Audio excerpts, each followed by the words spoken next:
this whole thing is evolved coaching isn't just a cheeky play on words. It's very much about evolution. And one of the main drivers for evolution or main principles is these three words is ontogeny recapitulates phylogeny. And what that means is someone's individual development, a certain organism, a human, a cat, a donkey, whatever, they repeat certain evolutionary ancestral stages from previous history and relationships. That's what those three things mean. And what I want to show you is how that comes to life with movement. When athletes don't have the environments that keep our human movement patterns sufficient, they devolve. And so what you see with this kid here is he was very reluctant to bend his wrists. He devolved to a quadrupedal pattern within his arms. His shoulder blades would wing. He did not bend through his wrist. He would only bend through his metacarpal joints, just like the lion and the elephant here on the right, and that seal skeleton there. And the thing is, it's probably one thing before another that maybe his shoulder blade devolved first to the side of the rib cage before his hand started to devolve as well. And so these movement patterns just show a maladaptation or a devolution of how he used his muscles. And so the other thing with evolution is that we didn't just evolve different structures and different uses, that we evolved with increasing amounts of complexity. That if you, for example, a whale's fin has only one main joint for propulsion, whereas once animals came on land, there became a three-jointed structure for all four-legged, actually for all land species, cats, humans, even insects, arachnids, centipedes. They all have three-jointed limbs. And why that is we'll get there in a little bit. And so what we can also see as a marker of devolution as we regress from complex human patterns to more simple, again, I really want to hammer home like less complexity we see with the aquatic athletes here. They're not having their knees really involved, and arguably not their ankles as well. What we see with these hunter-gatherers, these are the Hadza, some of the Hadza tribes, we see each vertebrae involved. There's a beautiful, really balanced curvature here where all the muscles and all the vertebrae are, there's co-contractions. We're seeing movement everywhere, and all the joints that are involved, where no movement, just locked out bones, not bending. Vertebrae, the root of vertebrae, the Latin root is vertere, and that is to turn to bend. The reason why it is named vertebrae is so that it turns and bends. So why having more strict standards on human movement works for athletes is that they have to expend so much energy from year in, year out, that if they start to devolve a little bit or compensate, it adds up really quickly. I think of it as a higher interest rate, but they're spending energy with a higher interest rate, and that bankrupts them sooner because they have to make so many withdrawals from their bank account day in, day out. The hunter-gatherers can have say 5 to 10% interest rate, moderate amount, but because they don't have to practice 2 hours a day and compete for 3 hours on Sunday, they can afford to move with a little bit more compensations without it resulting in ACL tears and Achilles tears and back pain and disc herniations and all that. For me, this is a very important realization that the volume and intensity of hunter-gatherers is such that they can have what we would call imperfect movement, where you see two drastically different spine positions here.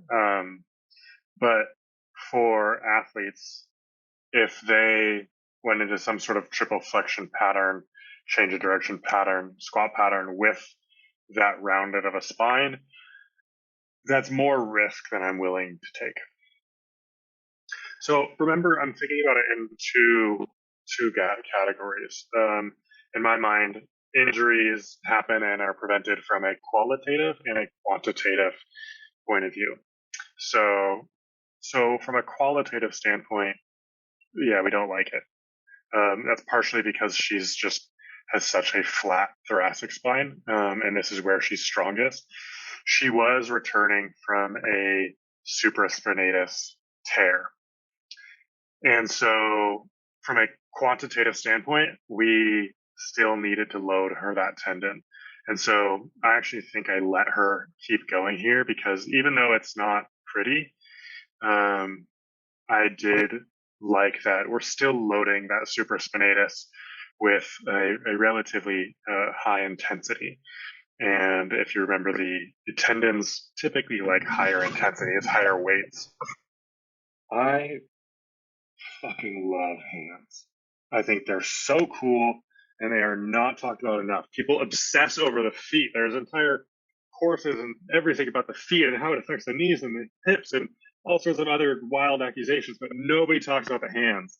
And they are so important, especially for any overhead athletes, volleyball players, tennis players, baseball, any grappling sports, any football players. You have to use your stuff touchers to win points. And nobody's talking about them. The only people who talk about hands are climbers. And so one of the main things that I find so fascinating with the hand evolution is the muscles that act on the thumb are very new. So if you look at the serratus, the rhomboids, the lumbricals, those are all 500 million years old. The muscles that widen the thumb joint are pretty much brand new along with our close relatives and humans. What I want to just talk about is with her, or with a lot of the people that I work with, if you can see me, is there's a lot of dysfunction with a very narrow palm, which is very much like a hoof.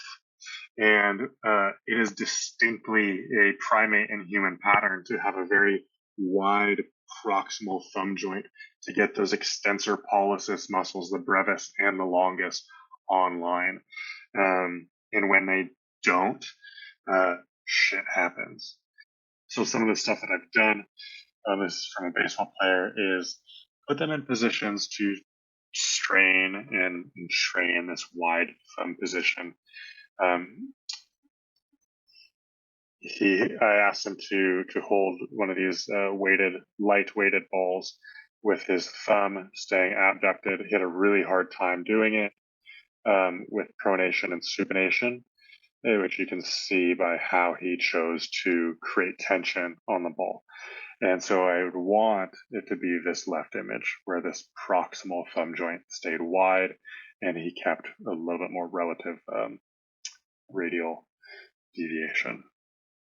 Armpits, it's an odd thing to look at, but it's a very insightful thing to the ball and socket joint. And there's a lack of stiffness there. It's a really loose ball in the socket, almost like the bell inside of a, I don't know what the middle thing is, the little dongle that hangs inside of a bell that swings around to make the noise. That's almost like what's happening here. And as we'll go into the rotator cuff a little bit more detail today, it is a big evolution.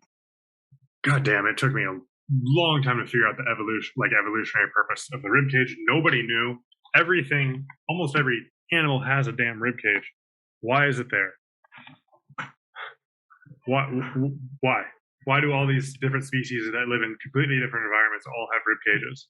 And I was emailing all the people who had the comparative anatomy who studied evolution. Nobody had an answer for me. So I'm very proud of this work, is basically what I'm trying to say. And I wanted to find out, why is it so highly conserved throughout evolution? I thought it might be for breathing, but there are things that breathe that don't have rib cages. It has to do with, I had to ask, why do bones exist?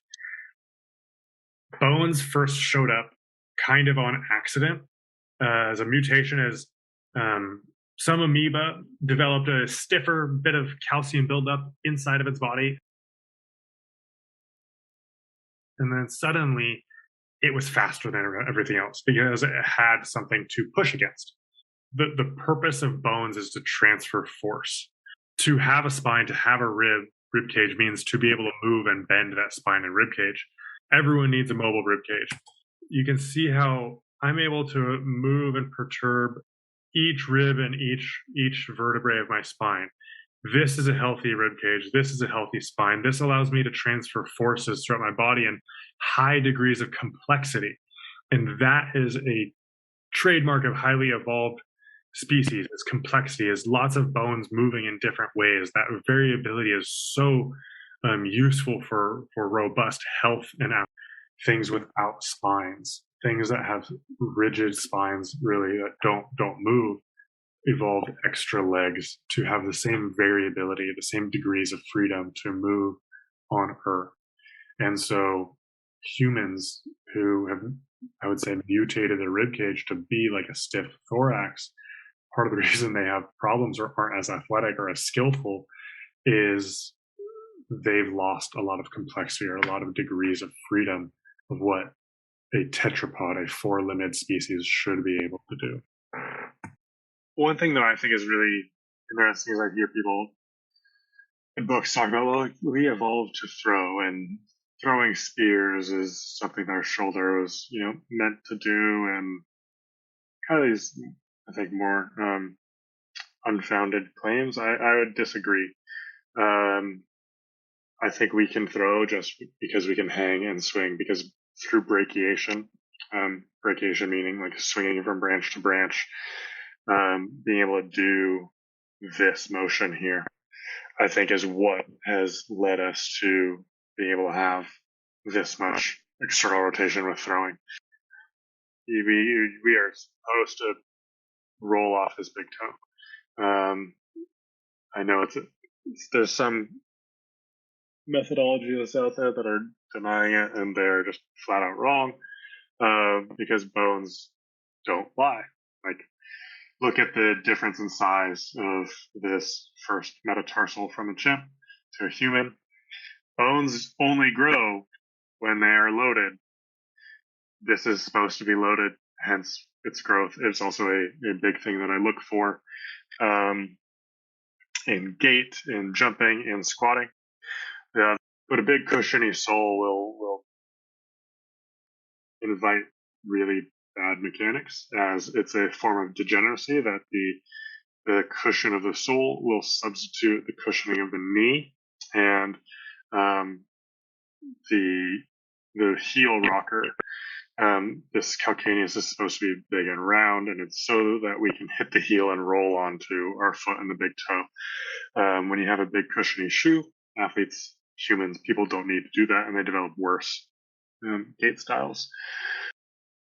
Walking is the one movement pattern that designed our skeleton more than anything else.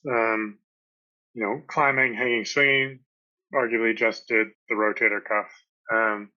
But walking upright drastically changed the pelvis, the lumbar spine, and the foot.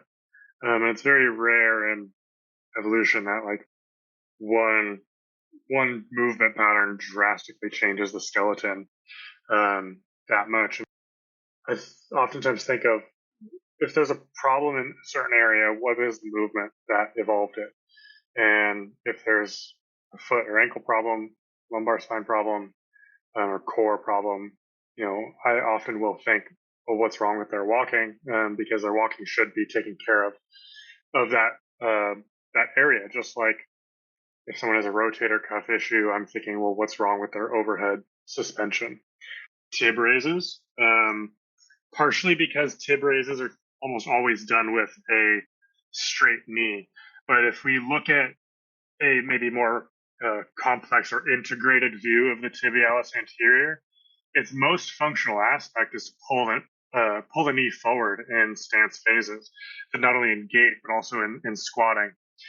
In deep squats, like we talked about last week, the tibialis anterior is pulling people forward to keep them from falling.